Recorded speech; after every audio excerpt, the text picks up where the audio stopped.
this morning we have come to you with three very specific issues that we'd like to address and as we give you some information about where we stand and why we feel that way, to just hear from you. I feel like we're going to be lined up on a lot of those issues.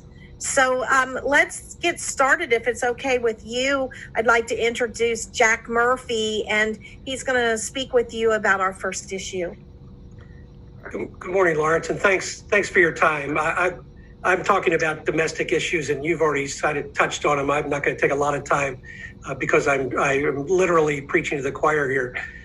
You know it from your time at Clark Atlanta, from Georgia State, that there's two Atlantas, there's two Georgias, and I would urge you as people of faith, all religions really talk about how we need to care for those in need. And it's important that you urge your colleagues to not just look at top line numbers when we're talking about a recovery. There's the racial wealth gap has really created a subset that really needs to be watched very carefully. The aid packages need to continue as long as the pandemic exists. So the issues that we're concerned about are the same issues that you're concerned about: healthcare, housing, food insecurity. My role, I'm a volunteer with St. Vincent de Paul in Alpharetta, and even in the area that people think is really well off, we've already given away $50,000 in COVID-related rent assistance and food assistance, and it's everywhere. So I won't belabor you talking about issues that I know you and the senator have seen firsthand, but I will turn it over to my colleague Kathy for the next phase. Good morning. It's so nice to meet you, Mr. Bell. My name is Kathy Harmon Christian, and I am based in Decatur, Georgia, and I attend the Catholic Shrine of the Immaculate Conception across from the Fulton County Courthouse. I wanted to speak to you a bit from my own experience, which is that in March of 2020, in 10 days of a period of time in there, I both lost my job for speaking up for racial injustice and LGBTQ inclusion. I turned 55. My 20-year-old came home to live with me due to COVID issues. And we've spent the year of 2020 predominantly without employment. I've applied for over 100 jobs and had one interview. We've struggled with medical bills. We have over $3,500 in medical bills. I've lived in two different apartments, both of which have had landlords who have not acknowledged any realities of COVID and have been quite aggressive in trying to get rental money and not doing work on the apartments.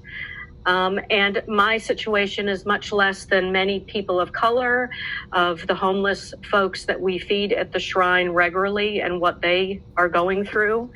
And so I know that Senator Warnock cares about these people. And I just wanted to share a little bit of my experience to say that I think we all do so much better when we support the poor and the vulnerable. And we also know that those folks that are in prison and jail and in detention centers, 1 out of 5 has COVID right now. So I just would like to put my voice behind supporting the COVID-19 relief package and say that thank you for all you do in this respect. And I'd like to send it back to Kat.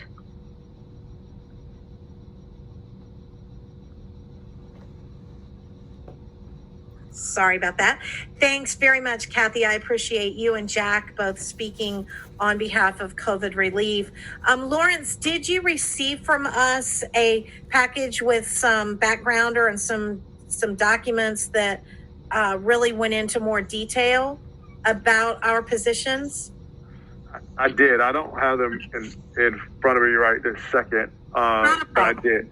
Yeah. Good. Because what we're here today is what's in those documents. We urge you to read those because that really does give you the nitty gritty of where we stand But today we are here to really put a face to these issues. So at this point, I would like to introduce Jessica, and she's going to talk to you about another important issue. Hi, Lawrence. My name is Jessica Macha. I'm one of your constituents living in Atlanta, attending Georgia State University. I'll be speaking to you about the international response to COVID-19. So we're requesting supplemental assistance to fight COVID-19 because the virus is threatening livelihoods, food systems, and social protections, especially in vulnerable populations, which are already dealing with multiple crises. Research by the United Nations indicates that COVID-19 has a potential to reverse 30 years of reducing global poverty. So the economic fallout could push 500 million people into poverty. The World Food Program anticipates serving 138 million people this year, more than ever before, and continues to warn that a famine is looming in several countries in crisis. In addition to that, the number of forcibly placed persons, 79.5 million, is at an all-time high. As Congress considers supplemental spending to respond to COVID-19, we urge Congress to take a bold action to protect poor and vulnerable people around the world, to accelerate an eventual end to the pandemic, and to foster a more sustainable recovery in the years to come. We have actions that we have requested, and I'll give it to Father Mark to say the first one. Okay.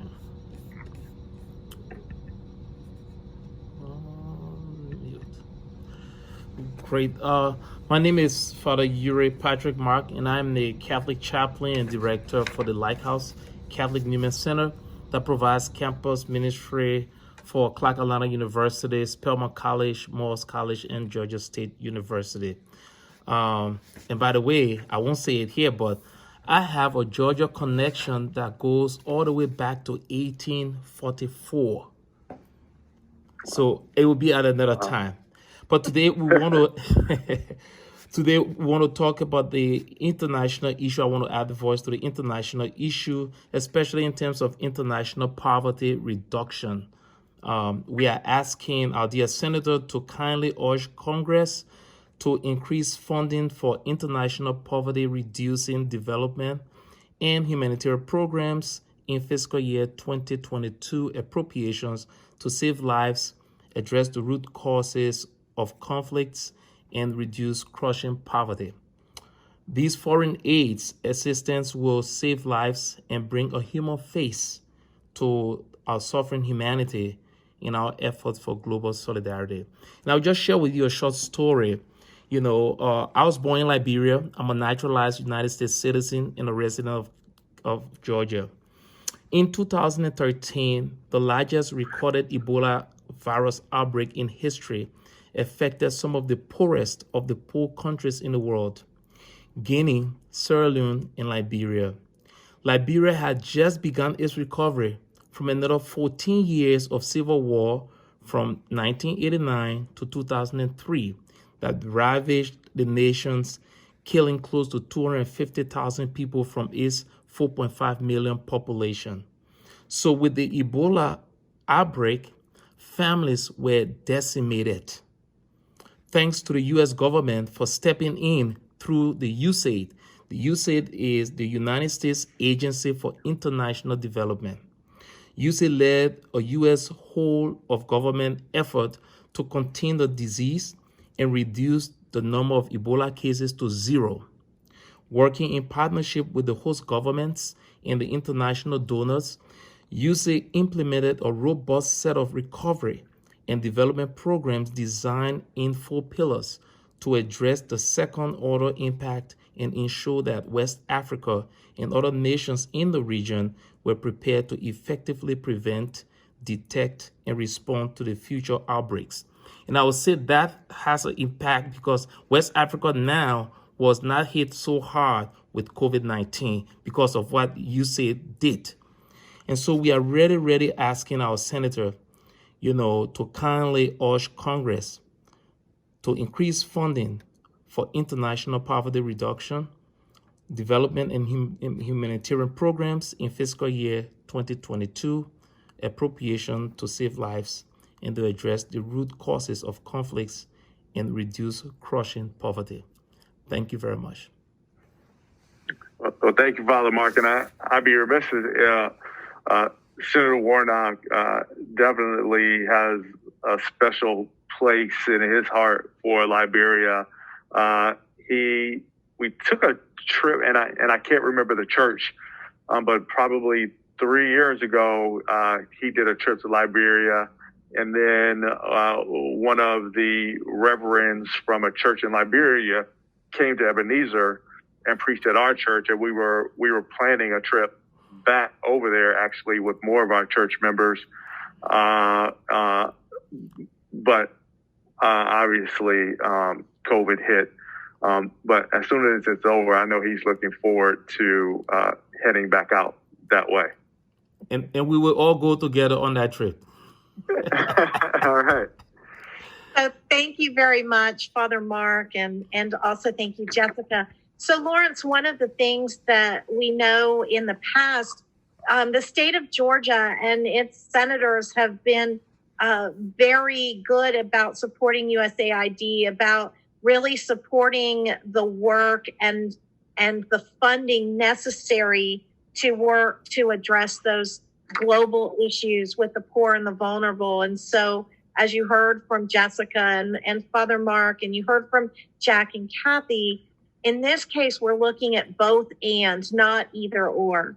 We are interested in making sure that Senator Warnock sees the need to fiscally support the COVID work being done here domestically, but also the urgent need for us to make sure that there is financial support through the U.S., through USAID and other avenues to support the poor and vulnerable overseas.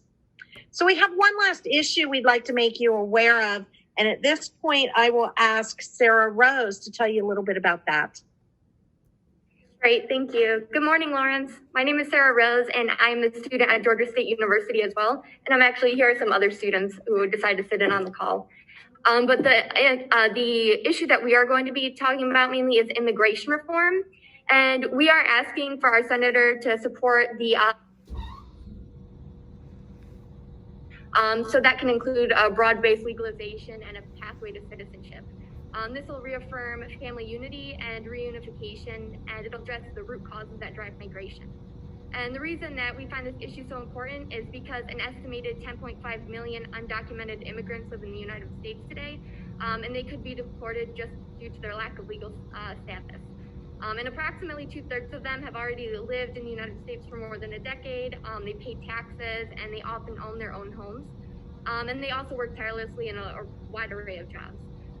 So trying to deport millions of people to their country of origin would be unworkable, and it would only serve to fragment families and undermine their local communities in which they live. So providing a legalization process would allow unauthorized migrants to become fully contributing members of society. And some of the key elements that we really want to touch on are to just make sure that we have access to permanent legal status and a path to citizenship for current residents, as well as to reaffirm and prioritize family unity and reunification. So from here, I'm just going to pass it on to Maggie to talk a little bit more about this issue. Thank you, Sarah. And thank you, Mr. Bell, for joining us this morning. My name is Maggie Rousseau. I am a resident in Stone Mountain, and I'm the director of the Disabilities Ministry for the Archdiocese of Atlanta. And I just wanted to just tell you a personal story about a young teenager now who was my student when I was a special education teacher in Gwinnett County. I'll call him Jay. Jay has a horrific physical disability. He's limited to only his fingers that move, and yet cognitively he's extremely bright. And he was born in the United States and has full citizenship, but unfortunately his parents are undocumented, and they face tremendous struggles, not just from employment, but also driving him to doctor's appointments. And for his 13th birthday, Jay asked me at his party, he said, "Miss Maggie, for my present, if my mom and dad get deported, can my sister and I come live with you?" And when I think about all the many children with disabilities who are legal citizens, whose parents, may not be able to stay and care for them, this is a tremendous, tremendous issue. It goes back to the dignity of the human person. We know that the best people to care for someone is their family. And as the church, we believe that the family should be supported. And so I could share many other stories and situations from many cultures. This is not isolated to the Hispanic community, but I just wanted to share a story and again, just express how important immigration reform and